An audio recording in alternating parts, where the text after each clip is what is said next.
buenos días, bienvenidos a Los Siete Locos. Empezamos hoy con una buena noticia que nos tiene contentos, porque la legislatura de la Ciudad de Buenos Aires declaró a Los Siete Locos programa de interés de comunicación social y cultural, así que realmente es una alegría este reconocimiento. Agradecemos a la diputada Manuela Turte, que fue la impulsora de esta iniciativa. Nosotros fuimos declarados programa de interés cultural por el Ministerio de Cultura de la Nación, era secretaría en esa época, hace unos cuantos años ya de esto. También por el Senado de la Nación, por la Cámara de Diputados, pero la legislatura no nos había otorgado esta distinción todavía. Así que estamos muy contentos, nos la entregaron el otro día en la terraza de la legislatura, un lugar precioso que no conocía. Por la pandemia hicimos un acto muy chiquitito ahí en la terraza, así que muchas gracias por este premio. Y hoy vamos a empezar el programa con un libro de ensayo. Hace bastante que no hablábamos de ningún libro de ensayo en el programa y hoy tenemos a un importante ensayista e investigador. Ahí lo presentamos. Carlos Altamirano nació en Corrientes, Argentina, en 1939. Escritor, investigador y profesor universitario, es autor, entre otros títulos, de Frondizi, el hombre de ideas como político, peronismo y cultura de izquierda, y junto a Beatriz Arlo, de Literatura, Sociedad y Ensayos Argentinos, de Sarmiento a la Vanguardia. La invención de nuestra América es su último libro publicado. Bueno, nuevo libro de Carlos Altamirano, La invención de nuestra América. Y te metés acá con el tema de la identidad, ¿no? Vos decís, Carlos, en el libro que el tema de la cuestión de la identidad siempre vuelve. Así es. Bueno, durante mucho tiempo fue una palabra sin vueltas ni discusiones, Ajá. Porque era parte del lenguaje corriente. Uno decía, ese es mi documento de identidad. Podía hablar ocasionalmente de identificación, sí. Pero en los últimos, las últimas décadas, no solo en América Latina, sino en el mundo en general, el mundo occidental por lo menos, del que puedo hablar con cierta información, esta palabra se envolvió en una discusión que involucra diferentes cuestiones, diferentes dimensiones, entre ellas la cuestión de las identidades colectivas, sí. ¿No? Las identidades de tipo nacional o las identidades de género o la identidad política. Pero vos decís eso mismo, ¿de qué hablamos cuando hablamos de identidad? Así es. ¿No? Entonces, una de las cosas que pude ver era de qué manera ciertas acepciones actuales de la palabra identidad en el diccionario de la Real Académica no figuraban hasta el año 2000, digamos. Y ha sido en la última edición o a partir de los últimos años en que estas acepciones con las que hoy circula, que son nuevas... Sí, estas que estamos diciendo, identidad de género. Identidad de género, ¿no? Referidas a las identidades colectivas, ¿no? Y la palabra, por otro lado, tiene una larga historia en el pensamiento filosófico. El principio de identidad, que era una cosa que uno aprendía en la escuela media cuando estudiaba nociones de filosofía, es el que indica que toda cosa es igual a sí misma, A es igual a A. Era parte de los principios de lo que se llamaba lógica formal. Claro, lógica formal. Bueno, así que también tenía una larga historia en el pensamiento occidental. No se trataba del ingreso de un término nuevo, sino de nuevas acepciones y usos de un término que tenía ya una larga vida. Vos sabés que vos decís en el libro, lo citás a Bauman, el autor de Amor Líquido. Sí. Y dice Bauman que la preocupación por la identidad es un signo de los tiempos modernos. Así es. Y Eric Hobsbawm también dice que la nación es una invención moderna. Sí. ¿Podrías explicar un poquito eso? Bueno, estas afirmaciones, tanto la de Bauman como la de Hobsbawm, nos indican que no existieran cosas referidas a la identidad tal como hoy las entendemos en las sociedades premodernas. Pero eso formaba parte de lo que se considera como hechos naturales. La identidad de grupo era la que confería la familia, la aldea. Claro. Nadie se interrogaba por la identidad, porque esto era como un hecho.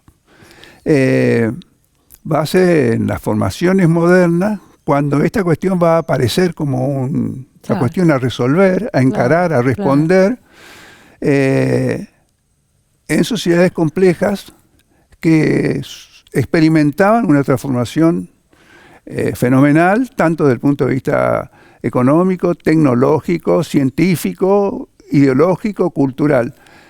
Ahí surge la pregunta. ¿Quiénes somos? ¿Qué nos caracteriza? Esas preguntas.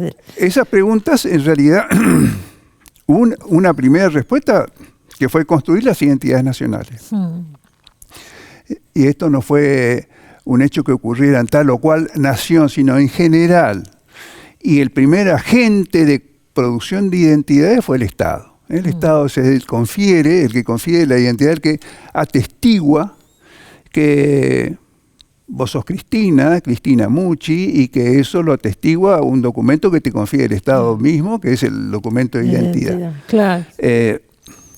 Después hay un registro de esta cuestión de la identidad, que no es algo que yo exprese o que yo reconozca, que vos exprese o que reconozcas, sino es una identidad, ¿cómo decirte?, que me delata. Por ejemplo, mis selles, yo digo lluvia o gallina, no digo lluvia ni gallina, entonces eso delata una identidad lingüística, claro, mi procedencia, maneras de comer o de sentarme a la mesa que pueden indicar una cierta educación social, pero esa identidad no es algo que yo quiera expresar, sino algo que yo dejo ver sin saberlo, sin quererlo. Somos como pistas que vas dando. Pero otros, claro, observadores, claro, pueden pescar, ¿no? Entonces tiene esta doble dimensión subjetiva, aquella identidad con la que yo me reconozco, como me reconozco cuando, ¿qué me ocurre? O como no, algo corriente, uno va por la calle, oye su nombre, Carlos, y se da vuelta, aunque no se trate de uno, y aunque uno haya sabido que no es el único Carlos que existe en el mundo, y en ese momento me identifico con esa denominación. Sí. Bueno, puedo haber recibido de mi familia un relato de de dónde vino esto de Carlos, ¿no? Porque había un abuelo, etcétera. Ahí hay un relato identitario, digamos así. Sí. Eso uno los puede recibir en la familia. Y en el primer ámbito de construcción de discursos identitarios o de imágenes identitarias es el núcleo familiar, sí, ¿no? Las primeras resonancias sobre el 25 de mayo, el Día de la Patria, ¿no? ¿De dónde las recibe? Antes de ingresar a veces en la escuela primaria, son resonancias que ya encuentran en el hogar. Después es el lugar donde yo recibo una lengua, la lengua materna, como se dice habitualmente, sí, y que me constituye como un hablante de español, de este español que es el de la Argentina, o el de Corrientes, o el de Buenos Aires. En fin, ese tipo de cosas entran en juego. El debate moderno tiene que ver con que la identidad, una identidad colectiva, la identidad de la nación,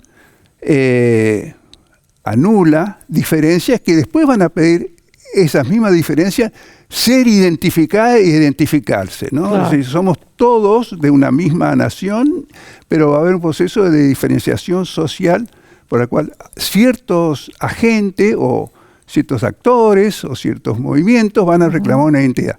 Exacto. Somos los del movimiento obrero. Sí, claro, los distintos sectores. Vos decís en el libro también que el primero en plantearse el tema de la identidad latinoamericana fue Bolívar.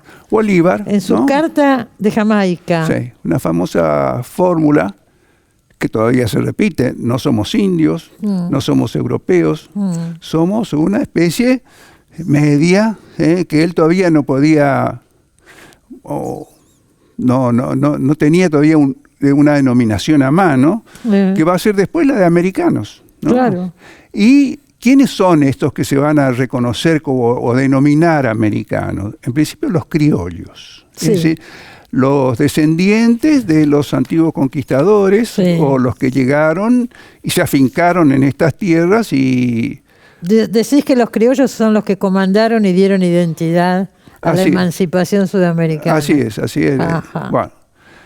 Y después va a comenzar la búsqueda de los nombres para los respectivos países, Claro, ¿no? claro.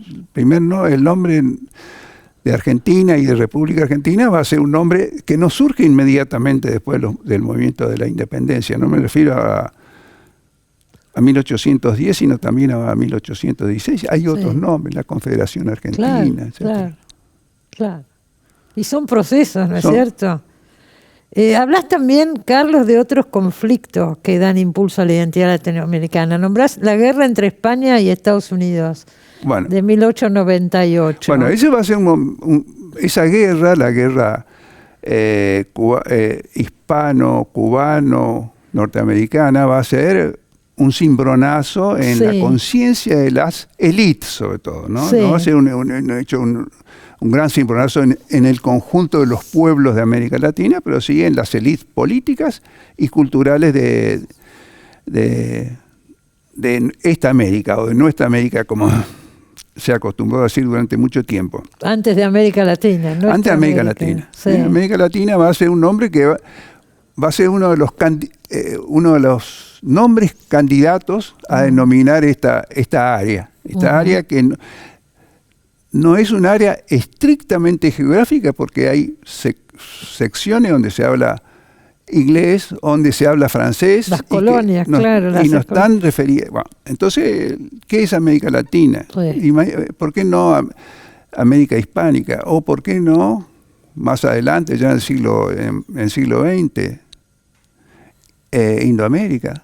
O Eurindia, como proponía Ricardo Rojas. Van a ser varios nombres para diferentes bautismos. Entonces, digamos que recién va a ser, ya ingresada en la década del 40 y después de la Segunda Guerra Mundial, cuando el nombre de América Latina va a cobrar una consagración en el lenguaje internacional. Sí. Pero con respecto a esto que decías recién, ¿no? De la guerra entre España y Estados Unidos. Sí. Vos decís en otra parte del libro que no hay identidad sin alteridad. Así es. O sea, la identidad es lo que nos diferencia de otros, de un otro. Y en este caso surgiría no solo Europa, sino también Estados Unidos. Estados Unidos. Como el otro, ¿no? Así es, el otro. Aunque los movimientos anti-norteamericanos contra los estados, contra la América del Norte, sobre todo cuando comienza el expansionismo de Estados Unidos a costa de las repúblicas hispanoamericanas. Claro. El caso así craso, mayor, es el de México, que pierde algo así como la mitad de su territorio. Bueno, y ya para entonces van a comenzar los movimientos contra la República Expansiva del Norte, el nombre de Hispanoamérica. Claro. O sea, el nombre América Latina no fue el único que se propuso para dar unidad a la defensa y a la oposición a la expansión norteamericana. ¿Cuándo surge el término América Latina? El término América Latina surge en París, y muy ligado a un movimiento imperial francés que tuvo a su cabeza Napoleón III y tuvo varios ideólogos, entre ellos Chevalier, que van a levantar la bandera de una raza latina opuesta a la sajona en primer término, pero también a la eslava, a las que veían en expansión. Fue en aquellos años en que comienzan las expansiones imperiales de los países europeos que rivalizan entre sí. Claro. Y va a haber ideólogos del latinismo, o de lo que se va a llamar panlatinismo, Y enganchado en esta ola, algunos hispanoamericanos radicados en Francia, una minoría de hombres cultos, hombres ilustrados, van a identificarse con esta empresa, claro, ¿no? Y van a pelear por la denominación América Latina, considerando que Francia tiene un rol tutelar en esta. Ah, mira. Sí. Esto va a ir cambiando. Ninguna de estas cosas permanecen fijas, estables, No, a lo largo, son de acuerdo a las distintas ideas que van apareciendo. Son redefinidas. Obviamente. Sí. Bueno, hablas también, por supuesto, de la generación del 37, ¿no? Sí, sí. Y Echeverría, que realmente le interesaba enunciar un programa. Sí, ahí está el caso, por ejemplo, de Echeverría. No Americanizador, existe para decir. todo el grupo de 1837 aquí en la Argentina la idea de una cosa como América Latina.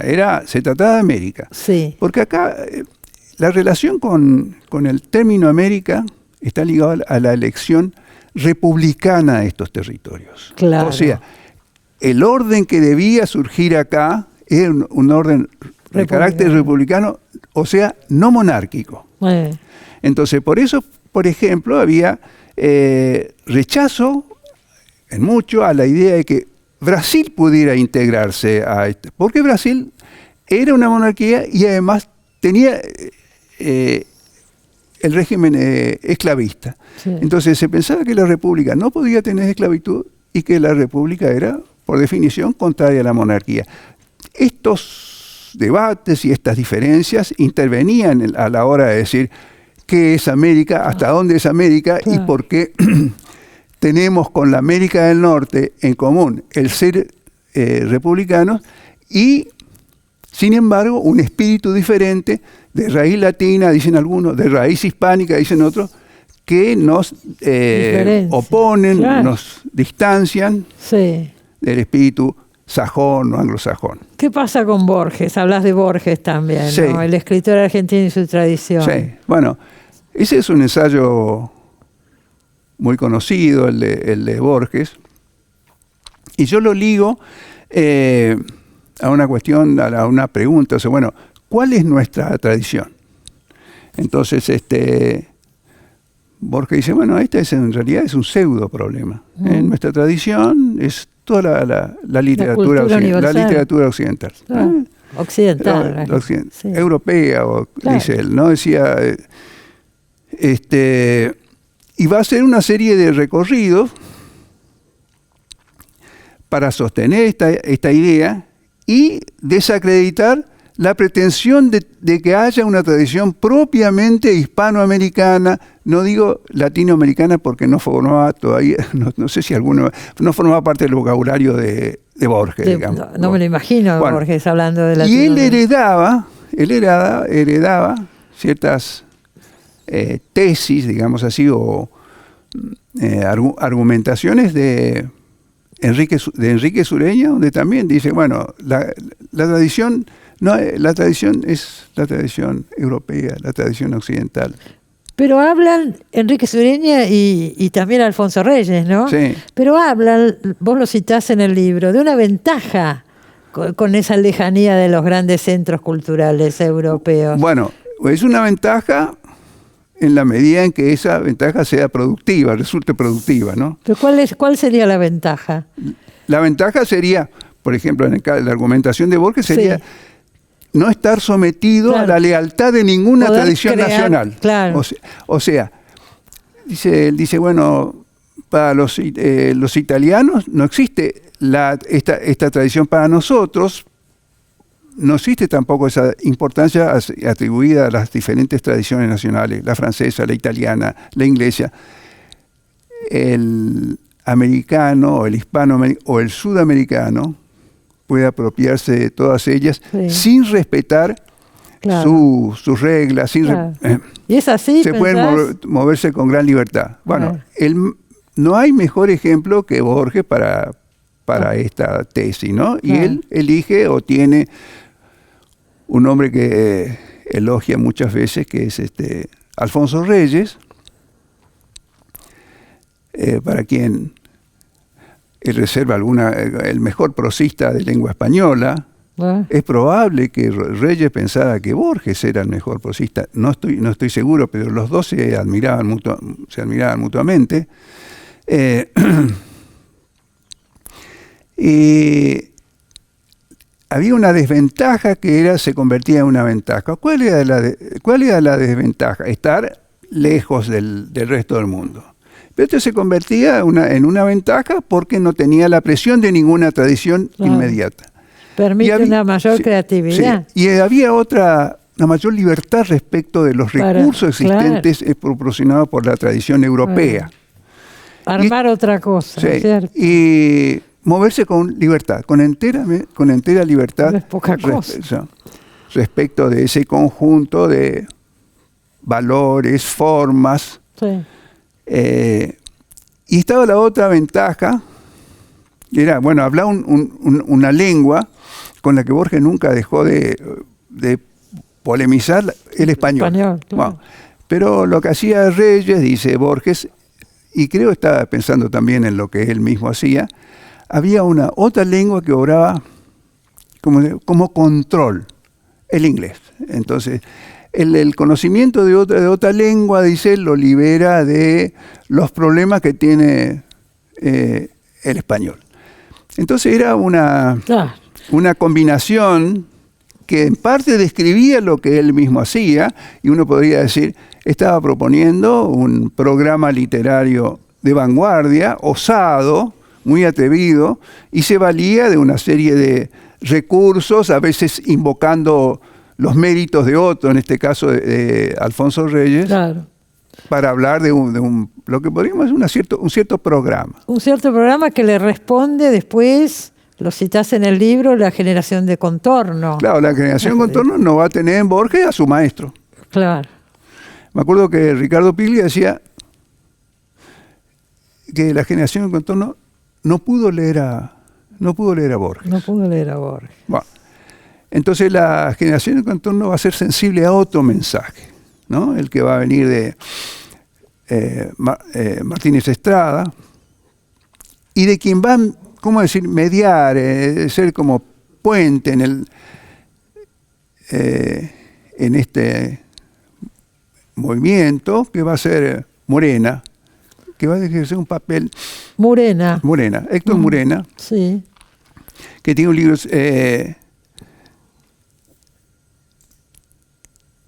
donde él dice, no podemos jugar a ser europeos. No podemos seguir jugando. Bueno, este era supuestamente el juego de Sur, el juego de la élite intelectual argentina y una tradición equivocada. Y ellos se enfrentan a esto. Bueno, entonces, el nombre de la revista misma, Contorno, es el mundo que nos rodea, ¿no? Dejar de producir una literatura bizantina, formalmente exquisita, pero sin contacto con la verdad de aquello que somos, etc. Y ahí viene la reivindicación de figuras como Roberto All. Roberto All, ¿no? Claro. Roberto All, el que escribe mal, ¿no? Claro, que era un poco absurdo mal. Eso de que hubiera un escritor reivindicado porque por escribir mal. Sí. Gracias, Carlos. El que quiera seguir con todo esto, acá lo tenemos. La invención de nuestra América, de Carlos Altamirano. Me alegro de verte con toda esta pandemia. Hace rato que no te veíamos, no te teníamos por acá. Así que gracias bienvenido por la invitación. nuevamente. Gracias por la invitación. Gracias a vos. Nos vamos a un corte, enseguida volvemos.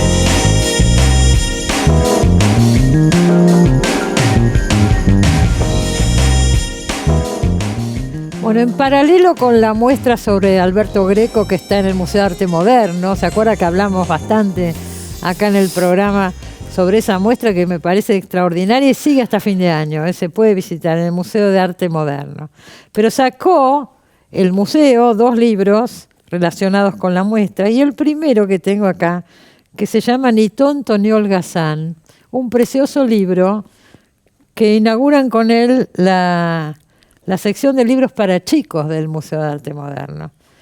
Este es un cuento de Alberto Greco, que en realidad no escribió Alberto Greco, sino que lo leyó o lo recitó o lo dijo en un programa en Radio Nacional, creo que en el año 1956, y la cuestión es que quedó el audio nada más de esto. Entonces ahora, con adaptación que se hizo sobre este cuento, porque obviamente estaba vía oral, y con ilustraciones de María Bernique, se publicó un libro precioso, un libro para chicos, dicen ellos, que inaugura esta colección, pero más allá de eso es un libro de arte y la historia es conmovedora y es una historia de Greco, y todo eso suma, y por eso se los quería mostrar. Editaron también, o reeditaron, mejor dicho, porque había salido hace unos años, y ahora con la muestra de Greco se reeditó, Alberto Greco, qué grande sos, que es un gran libro con toda la obra que está expuesta en el museo y ensayos de varios especialistas. Están editando y muy bien en el Museo de Arte Moderno. El otro día fui, no por Greco, porque ya había visto la muestra, sino que fui a ver una muestra de arte de Washington Cucurto, el escritor Washington Cucurto, que pinta y está exponiendo en el Museo de Arte Moderno. Vamos a ver si lo invitamos para la semana que viene o la otra. Me encantaría que viniera, unos cuadros maravillosos de Cucurto. Y aproveché también para conocer, que no había conocido, la nueva biblioteca del museo. Maravillosa biblioteca, muy bien planteada arquitectónicamente, pienso. Y bueno, con un montón de libros sobre arte valiosísimos que se pueden consultar ahí. Todo eso está pasando en el Museo de Arte Moderno y más, porque hay un par de muestras más de las que no hablé. Pero bueno, les quería decir todo esto y mostrarles estos libros que la verdad que son preciosos. Y seguimos con otro libro que tengo acá su autora, Mónica Müller. Bienvenida, Mónica. Gracias, Cristina, gracias por invitarme. Pero con todo gusto. Nada es para siempre, se llama el nuevo libro de Mónica. Y el otro día leí a Mónica que escribiste una nota, no me acuerdo dónde salió, que medio te quejabas porque decías, todo el mundo me pregunta si es autobiográfico, sí. Me tienen harta con esto. Sí. A mí y a muchos escritores, no sé por qué el interés medio cholulo. Porque hay mucha literatura ahora del yo, sí, ¿no? hay muchísima. De hecho, mi libro anterior, Mi papá alemán, estuviste acá en el programa. Exacto. Mi papá alemán. Y era autobiográfico. Absolutamente. Absolutamente, digo, descaradamente autobiográfico. Este no, pero no sé por qué las personas siempre les interesa eso. Me parece que es un interés cholulo. Meterse en la vida de los escritores. Es espiar la vida del otro. Bueno. Y yo digo que no importa que es autobiográfico, que hasta la lista del supermercado es autobiográfica. Obviamente. Todo lo que uno escribe es autobiográfico. Además hay que ver qué se hace con eso que se está contando. Exacto. ¿no? Eso es lo que importa. Sí, con mi papá alemán me acuerdo el otro día que mucha gente me dijo, no, la historia de mi papá es más interesante todavía. Escribila. Bueno, escribila. Andá y escribila. Claro, no importa el tema, lo que importa es escribirlo, claro, y escribirlo bien. Obviamente, de eso se trata. ¿no? Bueno, yo pensaba, a raíz de esa misma nota donde te quejabas de todo esto que decíamos, vos recordás tu trayectoria ahí, y yo pensaba, ¿qué trayectoria movida la de Mónica? Porque empieza a escribir ficción muy joven, tipo 22 años. A los 22 publiqué mi primer Publicaste libro. tu primer libro de cuentos, ¿no? No, era una novela corta, sí. El gato en la sartén. Sí, la publicó Divinsky en Daniel Ediciones Divinsky. de la Flor. Sí. Andá a conseguir esos ejemplares. Sí, ¿Vos tenés alguno? Creo que tengo uno solo, amarillo ya. Claro, sí. son muchos Sí, años. exacto. Y después tuviste otro libro, se llama Secuelas. Sí, ese es de relatos. Ajá. Lo publicó una editorial llamada Al Margen, de La Plata.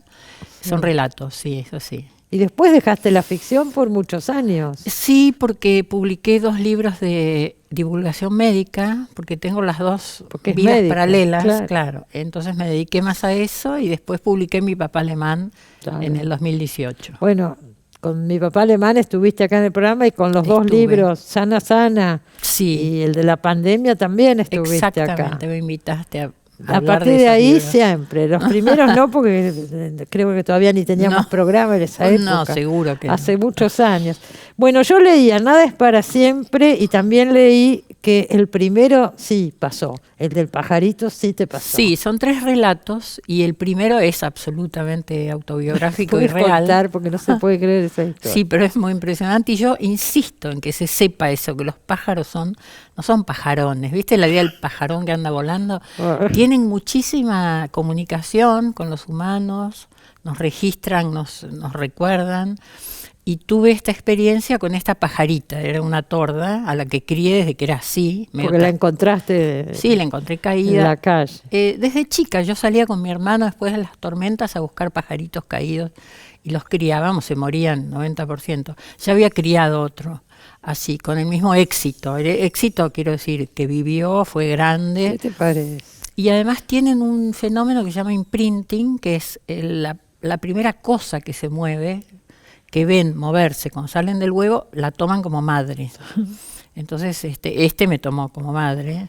Pero hay escenas, si es todo verídico. Es absolutamente verídico, tengo las fotos. El pajarito se posa en el hombro, en la cabeza, o te acompaña. Cuando escribís se para arriba del monitor. En el monitor, sí.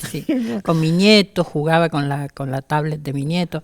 Tengo las fotos y es muy lindo, me da ganas de hacer algo con eso, un documental. La verdad que sí. Muy conmovedor, y ahí está relatado eso, que es la parte linda, y la parte complicada, que es cómo hacer que esa pájara recupere su vida de pájara. Yo no quería tenerla en mi casa. Además, no, pero además eso traía muchos inconvenientes. Ya era grande y bueno, era ensuciaba todo y qué sé yo. Además era antinatural. Yo no quería tener un pájaro encerrado. Claro. Entonces ahí está relatado. Encerrado, andaba libremente. ¿Vos le abrías las ventanas? No se iba. No se iba. No.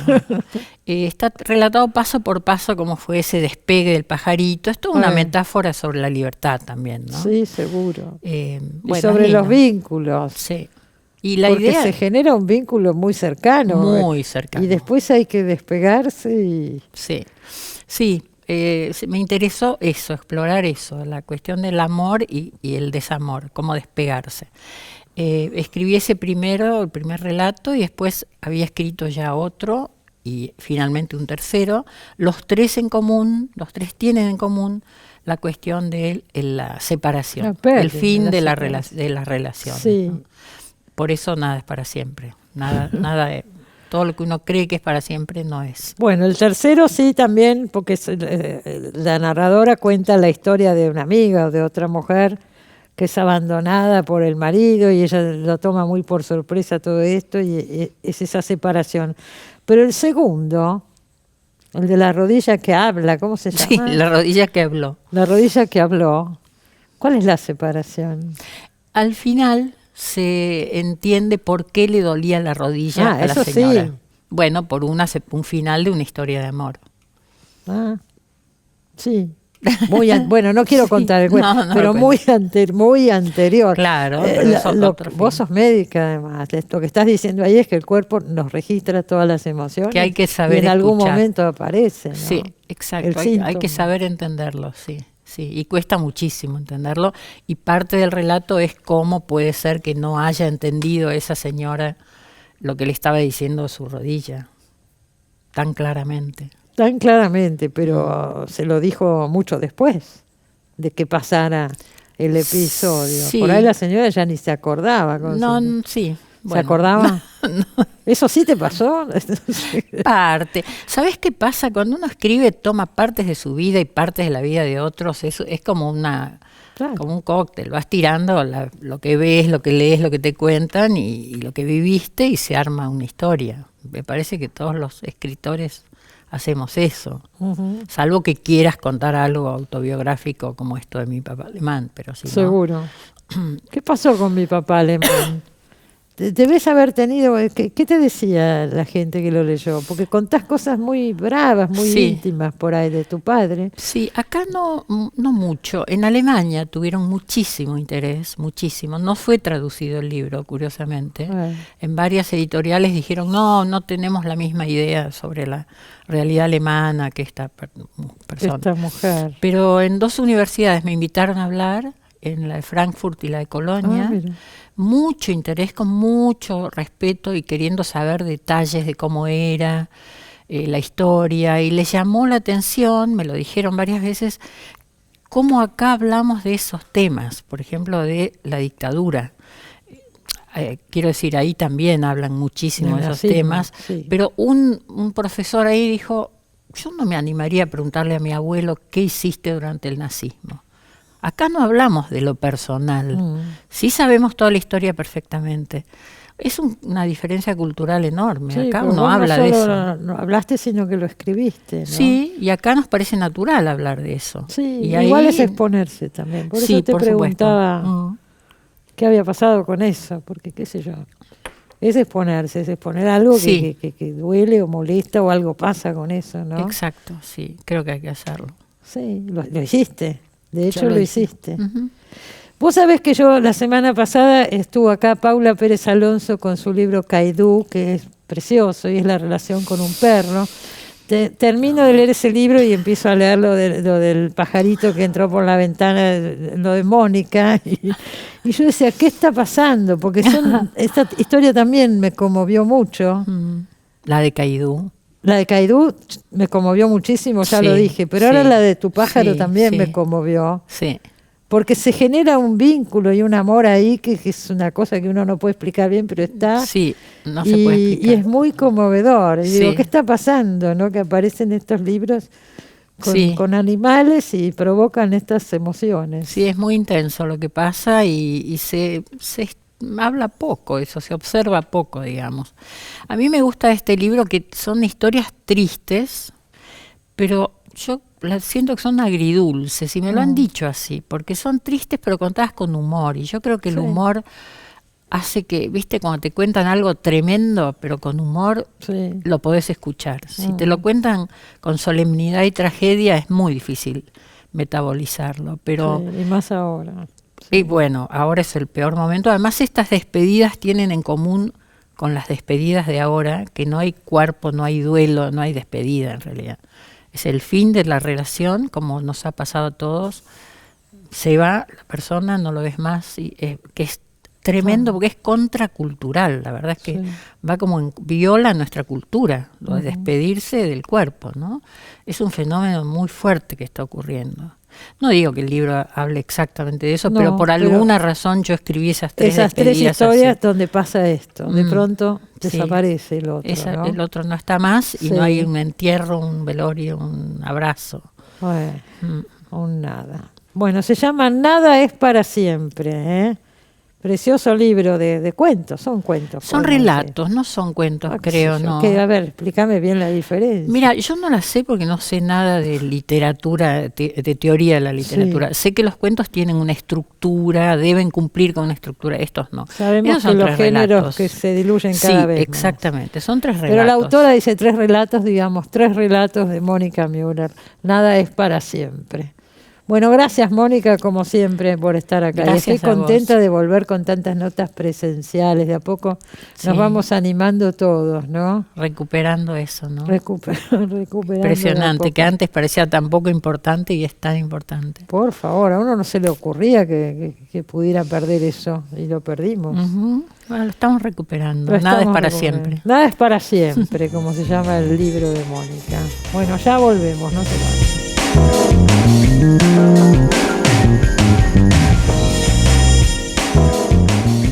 Bueno, hoy que hablamos de los libros de Alberto Greco, que editó el Museo de Arte Moderno, vamos a seguir hablando de arte. La tenemos a Marina Oibín. ¿Cómo estás, Marina? Hola Cristina, ¿cómo estás? Muy bien, me alegro de verte y más me alegro por la muestra maravillosa de la que vamos a hablar ahora. Rafael Barradas en el Malva. Contá un poquito, Marina. Mira, es la verdad una gran muestra y el Malva con esta exhibición festeja sus 20 años, así que bueno, es una muestra, la verdad, una joyita, tiene 130 obras, la mayoría provienen del Museo Nacional de Artes Visuales de Uruguay, que tiene gran cantidad de obras de Barradas, y también hay de colecciones particulares de Buenos Aires, de Montevideo, del Malva, que estaban en su colección, y de la colección particular de Eduardo Costantini, fundador del Malva, que es un gran amante de Barradas y hace tiempo quería hacer esta exposición. Es un gran artista y no era tan conocido acá en la Argentina. Esta es la primera gran exposición sobre Barradas, ¿no es cierto? Es la primera antológica que se hace aquí y reúne, bueno, todas las obras vibracionistas que él hizo entre 1913 y 1923. Él, a partir del futurismo y del cubismo crea esto que es esta vertiente estética del vibracionismo, con la que intenta un poco plasmar este ritmo de la ciudad moderna, ¿no? Que él veía con esta nueva lógica, digamos, con la nueva luminaria, con la música por medios mecánicos, el tráfico, los autos, claro. Es un poco, él tuvo con Torres García una relación epistolar muy fluida, y en una carta le contaba que estaba viendo un café y veía las trompetas, los músicos afuera, también el piano en el interior, y que todo vibraba. Pero le dice, pero en realidad era yo el que vibraba, ¿no? Un poco esto es lo que se plasma en sus pinturas, y que él lo sintetiza con la geometría, con los ritmos visuales y con la síntesis, que es claramente sus tres pilares, ¿no? Y hace vibrar también al que ve la obra, ¿no? Al espectador, porque es profundamente emocionante también. Esos cuadros sí, pegan en algún lugar emocional muy fuerte, ¿no? Yo escuchaba los comentarios, el otro día los fui a ver, la gente decía eso, conmueve mucho. Sí, y también está este montaje con la luz tenue, es muy atractivo, ¿no? Para ver cada obra, que son en general pequeñas, como para meternos y ver un poco barradas que aquí no se habían exhibido. Hay otra, la muestra se llama Hombre Flecha, y en una de las cartas también que le mandó a Torres García le decía que él, como Figari, acaba de descubrir la obra de Figari y quedó fascinado en París, y le decía que Figari es un hombre flecha, porque tiene un objetivo, ¿no? Claro. Tiene un blanco, pero que en realidad lo importante no era dar en el blanco, sino tenerlo, porque bueno, una flecha sin blanco no era una flecha. Exacto. Y esto sintetizaba un poco la idea de Barradas, un hombre muy humilde, que llegó a Europa gracias a que un tenor uruguayo le donó la mitad de su beca. No pasó por digamos, no tiene estudios académicos. En Italia descubrió el futurismo, y después empezó a experimentar ya en España con el vibracionismo, pero no tenía formación, y un hombre, hay una anécdota, él quería ir de Madrid a Barcelona caminando, se le ocurrió esto, de Barcelona a Madrid, y en Zaragoza cayó desmayado, no pudo más, y ahí lo internó en un hospital donde conoció a su esposa, una enfermera, Pilar, y hay muchos retratos de Pilar en esta exhibición, también de familiares suyos. De García Lorca también. Hay uno de García Lorca. Él hizo la escenografía de su primera obra, la primera obra que representaron de García Lorca, y lo conoció. Tuvo también vínculos con artistas de ese momento, que les pareció una obra muy singular. Incluso Dalí llegó a hablar del foro cultural que representaba Barradas. Sin duda. Él la mayor parte de su obra la hizo en España, ¿no es cierto? Vivió muchos años allá. Igual no tantos años, porque murió muy joven. Sí, tal cual. Él, en esos 10 años hace la mayor parte de su obra, el vibracionismo, hasta 1923, un poco más. Él después en Uruguay, en Europa se enferma, tuvo tuberculosis, y ahí decide retornar a Uruguay, y en 1928, y un año después ya muere a los 39 años, como decías, muy joven. 39 años, y dejó una cantidad considerable de obras y de un nivel altísimo. Vos hablabas recién de Torres García, de Figari. Con Barradas son como la trilogía máxima, ¿no es cierto?, de la pintura uruguaya, ¿es así? Sí, del siglo XX totalmente. Sí. Y digamos, es interesante este vínculo. También algo que me parece interesante, que recalcaba el curador de la exhibición, que es el director del Museo Nacional de Artes Visuales de Uruguay, es que él considera que en realidad Barradas no pinta ni los personajes, ni las calles, ni los cafés, sino la condición humana, ¿no? Ese hombre y esa mujer que están viendo una nueva polis con nuevas reglas a inicios del siglo XX. Sí. Y Barradas tiene esta abstracción, es decir, una fuerte abstracción, pero siempre con un anclaje en la figuración, ¿no? Claro. Esto también es interesante, no la deja. Y otra cosa que dijimos recién, los retratos. Hay muchos retratos de su mujer. Hay una musa también que él tenía, ¿no es cierto? No recuerdo el nombre, Sí, que también la pintó mucho.